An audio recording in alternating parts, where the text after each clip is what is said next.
रहीम और अस्सलाम वालेकुम। 29 दिसंबर पाकिस्तान में पीर की सुबह और आसिम मुनीर डिफैक्टो मिलिट्री राज डे 30th। अगर अभी तक इस चैनल को सब्सक्राइब नहीं किया तो ज़रूर कीजिए ताकि आप हमारी आवाज़ को मजबूत बना सके। अब चलते हैं आज की अहम खबरों की तरफ और सबसे पहले तलागंग। जी हाँ, तलागंग के बारे में बाकिर सज्जाद जो पाकिस्तान के नामवर जर्नलिस्ट हैं, डॉन ग्रुप के साथ काम करते हैं, बहुत ही रिप्यूटेड हैं, बड़ा एहतराम है उनका। उन्होंने कल एक ट्वीट किया जिसमें बताया कि मिलिट्री के इस वक्त एक सर्विंग मेजर जनरल और उनके भाई जो हैं वो तलागंग के अंदर पुलिस इन्वेस्टिगेशंस के ऊपर असरअंदाज हो रहे हैं। जी हाँ, साथ उन्होंने रेफरेंस के तौर पर यह भी लिखा कि लेफ्टिनेंट जनरल रिटायर्ड फैज़ हमीद उनको तो सज़ा दे दी गई और उसके अंदर सारा कॉन्टेक्स्ट या प्रीटेक्स्ट यही इस्तेमाल किया गया कि उनके भाई जो नजफ हमीद थे वो ज़मीनों पर कब्जे करते थे या फैज़ हमीद ज़मीनों पर उनके थ्रू कब्जा करवाते थे। और हमें यही बताया गया कि उनको सज़ा इसलिए दी गई है कि लोगों को पता चले कि जो मिलिट्री का इदारा है उसके अंदर, जो फ़ौज का इदारा है उसके अंदर अकाउंटेबिलिटी है और दोबारा कोई नजफ हमीद या फैज़ हमीद वाले काम ना करे। लेकिन आज बाकिर सज्जाद कह रहे हैं कि लगता है कि एक और नजफ हमीद आ गए हैं तलागंग के अंदर, क्योंकि एक सर्विंग मेजर जनरल के सगे भाई वो अपने जो उनका भाई मेजर जनरल है उसके बिहाफ पर और दूसरे जनरल्स के बिहाफ पर वहाँ पर उन्होंने तबाही मचाई हुई है तलागंग के अंदर। और हर तरह के जो कानूनी मामलात हैं और पुलिस इन्वेस्टिगेशन है और यकीनी तौर पर ये सारे ज़मीन से रिलेटेड मामलात होंगे, क्योंकि आप ये समझ जाइए कि तलागंग की जो प्रॉक्सिमिटी है इस्लामाबाद के साथ, इस सारे इलाके के अंदर ज़मीनों पर कब्जे, ज़मीनों की बातें, ये सब बहुत, क्योंकि ज़मीनें महंगी हो चुकी हैं तो ज़्यादातर चीज़ें जो हैं वो इसी के इर्द गिर्द घूमती हैं। अभी उन्होंने ये ट्वीट किया ही था, हमें भी अंदाज़ा था कि यही होगा। चंद घंटों के बाद ही उनको धमकियां मिलना शुरू हो गई। उन्होंने वो भी ट्वीट किया कि पहला थ्रेट मुझे मौसूल हो गया है।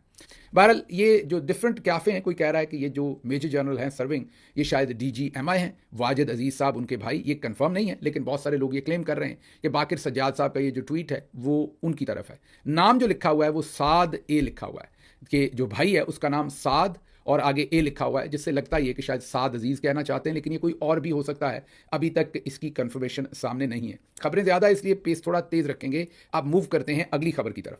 अहमल वली ने कहा है कि इधर निजकारी के नाम पर फौजकारी हो रही है, प्राइवेटाइजेशन नहीं मिलिट्राइजेशन हो रही है। PIA 10 अरब का ड्रामा रचाकर फौजी फर्टिलाइजर लेकर जा रहा है। आईने पाकिस्तान का तकाजा है कि निजकारी होगी, फौजकारी नहीं। फौज जिस काम के लिए बनी है इसके अलावा हर काम किया है इसने। हम ऐसी निजकारी को मुस्तरद करते हैं। हम आपके जंगी कारोबार से बेजार हो चुके हैं। एक तरफ आप हमें मारते हैं और दूसरी तरफ बदनाम करते हैं। अगर आपने रियासत को ठीक करना है तो ट्रुथ कमीशन बनाना पड़ेगा। पाकिस्तान की फ़ौज दुनिया की वाहिद फ़ौज है जो जिस काम के लिए भर्ती हुए वो काम नहीं करते, बाकी हर काम करने को तैयार होते हैं। फौज को कारोबार, सीमेंट और सड़क बनाने का हक नहीं। ANP के मरकजी सदर सेंट्रल अहमल वली का ये कहना था या ये खिताब था और ये उन्होंने पब्लिक स्टेटमेंट्स दिए, आपको सुनवाते भी हैं।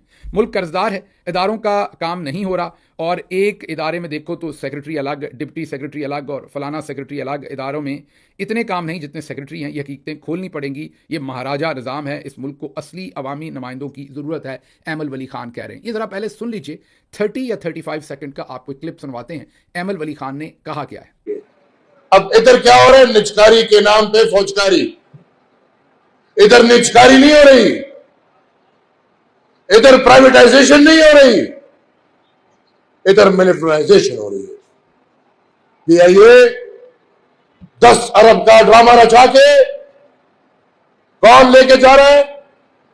फौजी फर्टिलाइजर। ये निजकारी नहीं, ये फौजकारी है और ये हमें बिल्कुल काबिल कबूल नहीं है। सुन लिया आपने। अब इसके ऊपर दो तरह के तज्ज़िये हैं। ज़ाहिर है अहमल वली खान के बारे में ये तो कोई छुपी हुई बात नहीं है कि जब वक्त उनको मिलता है या जब ज़रूरत होती है तो वो स्टूज बन जाते हैं जर्नल्स के। अभी भी वो खैबर पख्तूनख्वा के रहने वाले हैं, लेकिन उन्हें बलूचिस्तान से जाके सेनेटर बनवाया गया। अब आप सबको पता है कि बलूचिस्तान में या पाकिस्तान में कहीं भी आज अगर वो सोच लें कि फ़लाँ बंदे को रोकना है किसी भी जगह पर तो वो रोक लेते हैं, सवाए जो 2/3 अक्सरियत ज़ाहिर है खैबर पख्तूनख्वा में तहरीक इंसाफ के पास है, उसका तोड़ उन्हें नहीं मिला। बाकी सूबों में तो अपनी मर्जी से लोगों को लाते हैं। मैं मौजूदा जनरल्स की बात कर रहा हूँ। तो ये कैसे मुमकिन है कि अगर जनरल्स की मदद शामिल नहीं थी तो अहमल वली खान जो हैं वो जाके बलूचिस्तान से, खैबर पख्तूनख्वा के शहरी जिसमें कोई दो राय नहीं है क्योंकि वो कोई नामालूम शहरी तो है नहीं, जाके बलूचिस्तान से सेनेटर बने हुए हैं। तो इसमें भी कोई दो राय नहीं है कि वो जर्नल्स के टाउट या आप ये कहिए कि उनके स्टूज हैं जब उनको ज़रूरत पड़ती है। अब फिर लोग कहते हैं कि जो वो इतनी शदीद तनकीद कर रहे हैं आज के मौजूदा मिलिट्री जनरल्स के ऊपर, ये सब मुकमका है, ये सब जो है फिक्स मैच है। वो आपको जावेद हाशमी साहब की स्टेटमेंट तो याद होगी कि उन्हें आईएसआई ने ऑफर किया था कि आप इलेक्शन लड़ें, हम आपको मदद करेंगे, आप जीत भी जाएंगे, आप हमारे खिलाफ जितनी मर्जी तनकीद भी करेंगे, जहां हमें वोट चाहिए होगा वहां आप देंगे। तो ज़्यादातर लोग समझ रहे हैं कि एमल वली खान इसी मर्ज में मुब्तला हैं और वो यही कर रहे हैं। मेरा तजिया इससे थोड़ा सा मुख्तलिफ है। इसमें तो कोई शक नहीं कि वो जर्नैली टाउट या स्टूज हैं और उन्हीं की मर्जी से कई दफ़ा या उन्हीं से वो कई फ़ायदे उठा चुके हैं। लेकिन यहाँ पर मामला इतना सिंपल नहीं है। इस मामले को समझने के लिए ज़रा पिक्चर को खोल लेते हैं, बड़ा कर लेते हैं। जितनी आपने पंजाब के लोगों को मार पड़ते देखी, यहाँ मैं कोई सुबाइयत की ना बात कर रहा हूँ ना कोई गिला कर रहा हूँ, सारा पाकिस्तान ही मेरा है, लेकिन आपको बात समझ आ जाए इस चीज़ को सामने रखने के लिए, ताकि मैं जो एग्जाम्पल दे रहा हूँ उससे आसानी हो जाए जो मैं तजिया करना चाहता हूँ। आपने देखा होगा जैसे चादर चारदीवारी को पामाल पंजाब में किया गया, वैसे केपी में नहीं किया गया। जो जुल्म पंजाब की लीडरशिप के ऊपर हुआ, उस तरह का बिल्कुल इक्वल जुल्म जो है वो वहां पर नहीं किया गया। आपको क्या लगता है इनका दिल नहीं करता होगा करने को? करता होगा। उसके कई रीजंस हैं और मैं आगे चल के आपके सामने रखता हूं कि उसके रीजंस क्या हैं। एक रीज़न तो उसका जाहिर है, वहाँ पर जो एक ट्राइबल सिस्टम है, लोग बहुत रिएक्ट करते हैं सख्त, और उस जो माशरा है उसके जो खदोखाल हैं वो सारे बहुत ही फ़र्क हैं, पंजाब की तरह के नहीं हैं। पंजाब में आप लोगों का जो रहन सहन है, जो तरीक़ाकार है, उसमें शायद लोगों को दबाना थोड़ा आसान है। वहाँ पर दबाना उतना आसान नहीं, उसका एक कल्चरल हिस्टोरिक बैकग्राउंड भी है। उसके साथ साथ क्योंकि जो कुछ ये वहाँ पर कर चुके हैं, जितनी कोल्ड वॉर के अंदर, सोवियत वॉर के अंदर, उसके बाद टेररिज्म के बाद जो कुछ हुआ, तो वहाँ पर जो नापसंदीदगी की शरह है इनकी, जो इनसे तंग आने की शरह है मौजूदा टॉप के जनरल से, वो बहुत ज़्यादा है। इसलिए ये रिस्क नहीं लेना चाहते। इसलिए आपने देखा होगा कि जिस तरह इन्होंने पंजाब के अंदर तुन के या ठोक के रखो की पॉलिसी रखी, वहाँ पर भी लोगों को इन्होंने तकलीफ़ें दी, ये नहीं कि नहीं दी, वहाँ पर भी जेलों में लोगों को डाला। लेकिन चादर चार दीवारी औरतों के साथ आपको कोई एक खातून भी खैबर पख्तूनख्वा से उस तरीके से नज़र नहीं आएंगी जैसा जुल्म इन्होंने यहाँ पर किया, क्योंकि इन्हें पता है कि वहाँ पर फिर इसकी रिटेलिएशन जो है वो और तरह से होती है। ये वजह है। मेरा नहीं ख्याल कि ये वो मुकमका वाला जो है वो रिएक्शन है एमल वली का। एमल वली को पता है कि वो केपीके से हैं, और जब उनका कोई काम नहीं होता है, ये ब्लैकमेलिंग जनरल्स को, कोई वो किसी कॉज के ऊपर ये बात नहीं कर रहे हैं एमल वली, ये सरीहन ब्लैकमेलिंग है। लेकिन वो ब्लैकमेलिंग तब करते हैं जब उन्हें ज़रूरत पड़ती है, उनका कोई काम नहीं करते ये। बहरहाल आगे चलते हैं। अगली अब बात यह है कि एमल वली जो है वो इतनी सख्त जुबान इसलिए इस्तेमाल कर रहे हैं कि उनका कोई काम फंसा हुआ है, ब्लैकमेल करके वो काम करवाना चाहते हैं, और उन्हें इस बात का पता है कि क्योंकि वो खैबर पख्तूनख्वा से हैं इसलिए। और खैबर पख्तूनख्वा में हो क्या रहा है ये ज़रा सुन लीजिए। एक मैसेज है, मेरे बहुत ही प्यारे दोस्त हैं, बहुत ही मुहिब वतन पाकिस्तानी, और वो यूरोप में रहते हैं। यूरोप से पिछले दिनों पाकिस्तान गए हुए थे, खैबर पख्तूनख्वा में गए हुए थे, बड़े ही मुहिब वतन पाकिस्तानी हैं। उन्होंने मुझे एक मैसेज भेजा, मैसेज इंग्लिश में है, मैं उसे ट्रांसलेट करके उर्दू में आपके सामने रख रहा हूँ। कुछ हिस्सा उनका मैसेज का जो है वो आपके सामने, जो इंग्लिश में भेजा गया था, वो एज इट इज़ भी स्क्रीन पर दिखा रहा हूँ। वो कहते हैं कि मैं वापस आ गया हूँ पाकिस्तान से। मुख्तसर ये कि फ़ैमिली के लिहाज से सफ़र बहुत अच्छा रहा, लेकिन मजमूई तौर पर पाकिस्तान की समाजी, माशी और सियासी सूरत हाल पहले से भी बदतर हो चुकी। इस सफ़र में मैंने कभी इतना मायूस और दुखी अपने आप को महसूस नहीं किया। पहले कभी पाकिस्तान जाकर इतना दुखी और महसूस नहीं किया जितना अब किया। केपीके में लोग खुलकर जो इदारे हैं उनको नापसंद कर रहे हैं। लफ्ज़ तो यहाँ बहुत सख्त उन्होंने इस्तेमाल किया, मैं नापसंद का लफ्ज़ इस्तेमाल करता हूँ। और तबाही के दहाने पर सब कुछ पहुंच चुका है। खैबर पख्तूनख्वा अपने हकूक़ मांग रहे हैं वहाँ के लोग, और ख़ास तौर पर सवात और साबका फाटा इलाकों में तो अब अलहदगी की आवाज़ें भी गली कूचों के अंदर लोग बातें करना शुरू हो गए। मेरे मुंह में खाक कभी ऐसा हो, लेकिन ये बहुत ही मुहिब वतन पाकिस्तानी है। ये पाकिस्तान की फेडरेशन पे बिलीव करते हैं, पाकिस्तान के झंडे पे बिलीव करते हैं, एक पाकिस्तान पर बिलीव करते हैं, और ये मुझे ग्राउंड से फीडबैक दे रहे हैं क्योंकि ये वहाँ पर रह के आए हैं।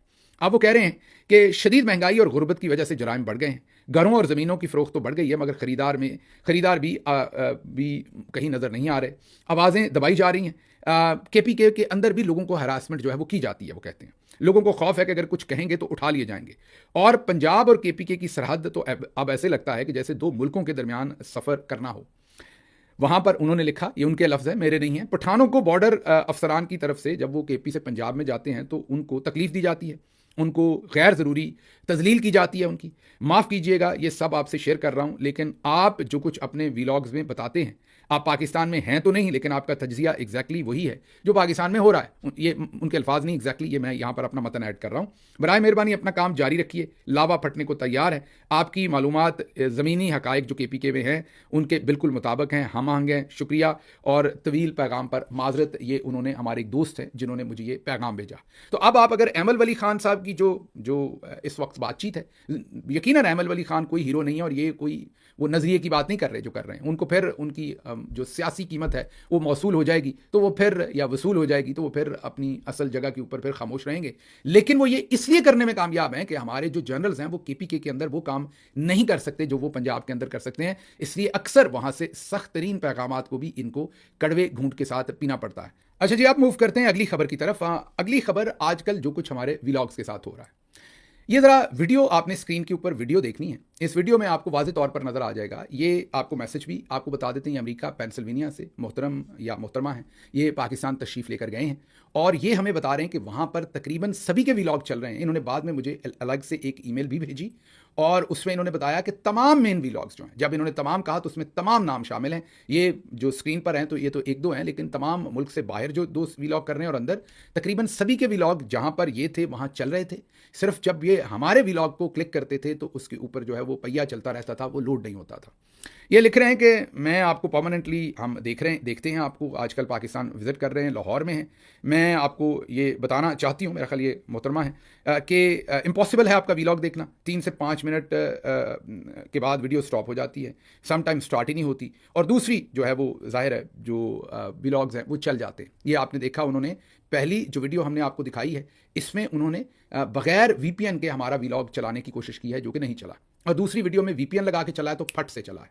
तो इसी वजह से अगर आप देखेंगे तो तमाम जो व्लॉगर्स हैं उनकी जो व्यूअरशिप है वो तकरीबन कंसिस्टेंट है, और हम कोई 30-40% जो है हमारी व्लॉग की जो व्यूअरशिप है वो उड़ गई है। लेकिन यकीन कीजिए इम्पैक्ट जो है वो पहले से भी बढ़ गया है, क्योंकि लोग व्हाट्सएप पर खुद से लिंक शेयर करना शुरू हो गए हैं, और उसके अलावा लोग टिकटॉक पर चले गए हैं, हमारे क्लिप्स वायरल करते हैं, लोग ट्विटर पर चले गए हैं और दूसरी जगहों पर चले गए हैं। तो इसलिए हमारा मकसद तो यह है कि पैगाम पहुँचे और जो बात हम करना चाहते हैं वो लोगों तक पहुँचे, तो किसी ना किसी तरह पहुँच ही रही है। आल्दो ये आप कुछ कमेंट्स भी देख सकते हैं, लोग हमें, अगर आप कमेंट सेक्शन में जाएंगे तो लातादाद लोग रोज़ बताते हैं कि आपका व्लॉग नहीं चल रहा। कोई कह रहा आवाज़ नहीं आ रही, कोई कह रहा तस्वीर नहीं आ रही, कोई कह रहा आप होम पेज पर ही नहीं आते, कोई कहता है आप आते हैं हम चलाते हैं तो वीडियो ही नहीं चलती। तो ये हमें अंदाज़ा है। वीपीएन इस्तेमाल करना शुरू कीजिए, कोशिश करते हैं स्क्रीन पर आपको वीपीएन की डिटेल बता दें कि ये वाले वो वीपीएन हैं जो आप इस्तेमाल करें, और आज के व्लॉग में कॉमेंट सेक्शन में हम आपके लिए वो डिटेल भी रख देंगे दोबारा से, जो फ्री के वीपीएन हैं जिनको आप डाउनलोड करके हमारा व्लॉग जो है वो आसानी से शायद देख सकेंगे। अब चलते हैं ज़रा अगली खबर की तरफ। अगली खबर यह है कि अबसार आलम जो बहुत ही करीब हैं जाहिर है नवाज शरीफ साहब के, और उन्हें सहाफ़ती मुंह बोला बेटा कहा जाता है, उन्होंने कहा है कि माशरे में स्मगलरों की बड़ी इज्जत होती है। उन्होंने कहा कि चोर डाकू कहना किसी को बुरा है, स्मगलर कहना तो बुरा नहीं है। मंतक उन्होंने ये दी कि स्मगलर्स तो अमीर होते हैं, उनके पास बड़े घर होते हैं, बड़ी गाड़ियां होती हैं, इसलिए वो तो माशरे के अंदर किसी को आप स्मगलर कहें तो ये तो इज्जत की बात होती है, क्योंकि उनके पास पैसा होता है, घर होते हैं और गाड़ियां होती हैं। आप सोचिए कि ये इस मुल्क का दानिश्वर है, या कम अज़ कम प्रिटेंड करता है कि मैं दानिश्वर हूँ। आप ज़हनी गलाजत को समझे कि उनके ख्याल में इज्जत की वजह बड़ी गाड़ी, बड़ा घर और पैसा होना है। ये आप सोच लीजिए कि ये लोग चाहते हैं कि ये तज्जिए करें और आप इनको सुने, तो ये वो गलाजत है जो हमारे माशरे को नासूर की तरह लगी हुई। इनसे अगर बंदा सवाल पूछे कि फिर इस तरीके से तो जो तवाइफें हैं उनके पास भी बड़े बड़े घर हैं, पैसे हैं, और जाहिर है उनके पास कारें भी हैं, तो फिर अगर कोई मैं दोबारा किसी का नाम नहीं ले रहा, किसी तरफ ना मोड़ दीजिएगा, मैं एक जनरल बात कर रहा हूँ, कोई किसी के नाम के साथ तवाइफ का नाम लगा दे अमेरिका में, बरतानिया में, कहीं भी, तो आपके हिसाब से तो फिर वो इज्जत की बात होगी, क्योंकि घर भी है, गाड़ी भी है, पैसा भी है। मैं आप सब मेरे साथ मिलके ज़रा इज्तमाई लानत ही कर दीजिए, और बल्कि मैं ये कहूँगा कि यहाँ पर अल्ताफ़ भाई का फिक्रा जो है वो फिट आता है। अल्ताफ़ भाई बोलिए। ये इस मुल्क में ये क्या हरामीपन हो रहा है, इसे हरामीपन न कहा जाएगा तो हलालीपन कहा जाएगा इसको। अगली खबर, साबिक के डीजी आईएसआई लेफ्टिनेंट जनरल फैज़ हमीद ने अपनी सज़ा के खिलाफ आर्मी चीफ को अपील कर दी है। देखते हैं शायद वो रिजेक्ट कर दें, फिर अदालत में जाएगा मामला, मेरे ख्याल में, अगर मैं गलत नहीं तो। बहरहाल हमारा तज्जिया तो आपके सामने याद है, हमने तो आपको ये सबसे पहले शायद कहा था कि ऊपर वाले फोरम से कहीं ना कहीं से उनकी सज़ा जो है वो बाद में मुअत्तल हो जाएगी। फिलहाल तो शायद इमीडिएट रिलीफ तो नहीं मिलेगा, लेकिन आफ्टर सम टाइम वो मुअत्तल हो जाएगी। अगली खबर ले लीजिए, मुल्क में हर 30 किलोमीटर पर टोल प्लाजा बनाने की तजवीज़। तो ये जो टोल प्लाजा है ये जाहिर है टैक्स लेते हैं, जो रोड टैक्स लेते हैं या टोल लेते हैं, तो वो कह रहे हैं कि हर 30 किलोमीटर पर बनाएं ताकि ज़्यादा से ज़्यादा आवाम से पैसे लिए जाएं। मैंने इस पर यह तज्जिया किया कि 30 बहुत ज़्यादा हो जाएंगे। आप ऐसा करें कि बराए मेहरबानी हर 10 किलोमीटर पर बनाएं, और साथ हर टोल प्लाजा पर माजरत के साथ 2-2 छितर मारने वाले भी रखें, जो आवाम को छितर मारें, और हो सकता है इसी से हमारी आवाम जो है वो जागे और इन बेशर्मों से पूछे कि ये तुम लोगों ने हमारा हशर क्या कर दिया है। क्योंकि सिर्फ 10 किलोमीटर पर भी आपने टोल प्लाजे लगा दिए तो हमारे लोगों ने पैसे देते जाना है और आगे बढ़ते जाना है, लेकिन जुल्म के खिलाफ जो उनका कानूनी हक है पुरअमन रहते हुए एहतजाज करना और आवाज़ उठाना, उसकी तरफ कम लोग आएंगे। वो इलामा इकबाल रहमतुल्लाह अलैह के मज़ार पर भी जाना चाहते थे, पहले से प्लान में था, पंजाब हुकूमत को बताया हुआ था, उसके बावजूद दरवाजे और लाइट्स वहाँ बंद कर दी। कोशिश थी कि वो किसी सूरत अल्लामा इकबाल रहमतुल्लाह अलैह के मज़ार पर फातिहा ना पढ़ सके, ना जा सके। बहरहाल वो गए किसी ना किसी तरह से, तमाम बत्तियां बंद थीं, डाक अंधेरा किया हुआ था, वहाँ पर जाकर उन्होंने फातिहा खानी की और फिर वहाँ से उन्होंने कहा कि एक तो हमें सबको मुरीद के में जो TLP के लोग शहीद हुए उनके लिए बात करनी पड़ेगी। अगर बात आज ना की तो कल को सहाफ़ियों की बारी भी आएगी और सबकी बारी आएगी। आज उनकी आई है, आप खामोश रहेंगे, कल को आपकी आएगी, हम सबको बोलना पड़ेगा। फिर उनसे जो सवालात भी हुए, जब सहाफ़ी उनसे मिले, एक सवाल बड़ा इंटरेस्टिंग था, एक नहीं बल्कि एक से ज़्यादा इंटरेस्टिंग सवाल थे। हमारे लौंडा लपाड़ा जी मंसूर अली खान साहब ने उनसे सवाल किया कि कोर कमांडर अगर आपको बुलाएंगे तो आप चले जाएंगे ना, आपको तो कोई एतराज़ नहीं होगा। वैसे लौंडा लपाड़ा जी इतना ज़्यादा पढ़े लिखे नहीं है, मेरे ख्याल कॉलेज तक ही रहे हैं। आगे अगर कोई रिसर्च डिग्री उन्होंने की होती तो उनको पता होता कि इसको डायरेक्शनल क्वेश्चन कहते हैं और इसको अमूमी तौर पर पसंद नहीं किया जाता। ये मैं जर्नलिज्म के हिसाब से नहीं कह रहा, रिसर्च के हिसाब से कह रहा हूँ कि जब आप पहले से ही तय कर लें कि जवाब क्या होना चाहिए। सवाल तो ये होना चाहिए था कि अगर वो बुलाएंगे तो आप जाएंगे। इन्होंने सवाल किया कि अगर कोर कमांडर आपको बुलाएंगे तो आप तो चले जाएंगे ना, आपको तो कोई मसला नहीं होगा ना। तो बस ये उनके मुंह में अल्फाज डाल रहे थे कि वो कह दें और उसके बाद ये व्लॉग में और प्रोग्राम में कहें कि उन्होंने ऐलान कर दिया, सरेंडर करने का ऐलान कर दिया। और साथ कहा कि पहले भी तो गंडापुर साहब चले जाते थे, आपको भी तो कोई एतराज़ नहीं होगा, आप भी तो चले जाएंगे ना। तो उन्होंने आगे से कहा कि सूबे का चीफ एग्जीक्यूटिव मैं हूँ, मैं अपने जो मेरा मैंडेट है उसके हिसाब से वो मेरे पास आए, मैं उनके पास कैसे जाऊंगा। फिर इन्होंने ही उनसे सवाल किया कि क्या आप मुज़ाकरात करना चाहते हैं। उन्होंने कहा ये इमरान खान फैसला करेंगे कि मुज़ाकरात करने हैं कि नहीं। और भी इसी तरह के सवालात उनसे पूछे कि अगर आप आर्मी चीफ से मिलेंगे तो क्या आपने पहले से अपनी लिस्ट बना के रखी है कि आपने उनसे क्या सवाल करने। उन्होंने कहा मैं अगर इमरान खान से मिलूंगा तो मैंने लिस्ट बना के रखी है कि मुझे पता है मैंने उनसे सवालात क्या करने। अब एक तरफ तो ये लॉन्च हुए, दूसरी तरफ अब दोबारा से जो लांस नायक सामिया खान, आपको मैंने बताया ना, जनरल्स ने खिलाड़ियों से, एक्ट्रेस से, मॉडल से, बिजनेसमैनों से, वकीलों से, जजों से लेके ये जो फाल निकालने वाले हैं ये भी अपने हाथ में रखे हुए हैं, मौलाना हजरात भी रखे हुए हैं, क्योंकि सभी से अपनी मर्जी का नैरेटिव जो है वो पुश करवाना है मार्केट के अंदर। अब सामिया खान साहबा ने कहा है कि सुहेल अफरीदी का सितारा भी रगड़े में आने वाला है, इन्हें चाहिए कि वो हाथ हौला रखें। जैसे वो बड़ी, एक तो उनकी हमारी बहन है लेकिन बड़ी मखमूर किस्म की उनकी आवाज़ है, उस आवाज़ के अंदर वो इतनी ड्रामाई तश्कील कर देती हैं बात की कि बंदे को लगता है बस अभी रगड़ा लगने लगा है। तो उन्होंने भी जर्नैली किस्म का सुहेल अफरीदी साहब को डराने की कोशिश की है। पहले भी आपको पता है इनके सारे तज्जिए ऐसे ही होते हैं जो बाद में झूठे निकलते हैं, तो इनके 99.999% तज्जिए झूठ निकलते हैं। अगर थोड़ी समझदार होती तो 50-50 चांस तो होता ही है ना तज्जिए का, आपको फाल का ना भी पता हो, आप ये सारा ऐसे ही लोगों को मतलब आप बस ऐसे ही लोगों को खाना पूरी कर रहे हो, फिर भी आधे तज्जिए तो आपके दुरुस्ती निकलने चाहिए ज़िंदगी में। इनके माशाल्लाह से 99.9% तज्जिए ज़िंदगी में झूठे निकले या गलत निकले हैं, जो भी हुए। इन्होंने लोगों की शादियों पर बात की कि फलां की चलेगी, फलां की नहीं चली। हमारी बहन है, बड़ी मोहतरम है, जितनी खुद की वो भी नहीं चली, तो उस हिसाब से पता चला कि फाल शाल वाला चक्कर तो है कोई नहीं। लेकिन अगर थोड़ी पढ़ी लिखी होती, ज़हीन होती तो शायद फिर बड़े ही एहतराम के साथ शायद फिर आधे तज्जिए इनके दुरुस्त होते। कहा क्या, ये ज़रा एक जुमला सुन लीजिए। अग्रेसिव होके सामने आ रहे हैं सर, इनका अपना सितारा रगड़े में जा रहा है, इनको एहतियात से काम लेना चाहिए। सुन लिया। अब यही नहीं मामला खत्म हुआ, अगला जुमला सुनिएगा। बाजी मरियम, ये जरा पीछे हंसी की भी आवाज़ होगी, उसके लिए माजरत, कह रही हैं कि मैं नहीं चाहती कि जो अकलियतें हैं उन्हें माइनॉरिटीज़ कह के पुकारा जाए। और फिर अगले जुमले में कहती हूँ कि मैंने आपके लिए एक माइनॉरिटी कार्ड जो है वो जारी किया है, मैंने आपको कार्ड दे दिया ताकि जहां आप दिखाएं लोग आपको माइनॉरिटी कहें। कार्ड का नाम ही माइनॉरिटी रख दिया। देखिए ना, एक तो ये पढ़े लिखे नहीं, ऊपर से कोशिश नहीं करते। इनको भी आप सामिया खान ही समझे, अपनी सियासत की ये सामिया खान है। सुनिए, उन्होंने हमेशा से मुझे ये कहा कि माइनॉरिटीज को माइनॉरिटीज मत कहो, ये उनकी तौहीन है। और यकीनन पंजाब की तारीख में पहली मर्तबा हमने माइनॉरिटी कार्ड लॉन्च किया है। सुन लिया आपने, ये आलम है दिमागी हालत का। और जो हमारे चौधरी साहब हैं, हाफिज साहब हैं, उन्होंने इनको पंजाब के ऊपर मुसल्लत किया हुआ है। आगे चलिए जी, आगे हमारी जो x poster girl, x Punjab police poster girl, ये हम नहीं कह रहे, उन्होंने अब खुद मान लिया है अपनी एक पोस्ट के अंदर कि मैं एक्स पोस्टर गर्ल हूँ।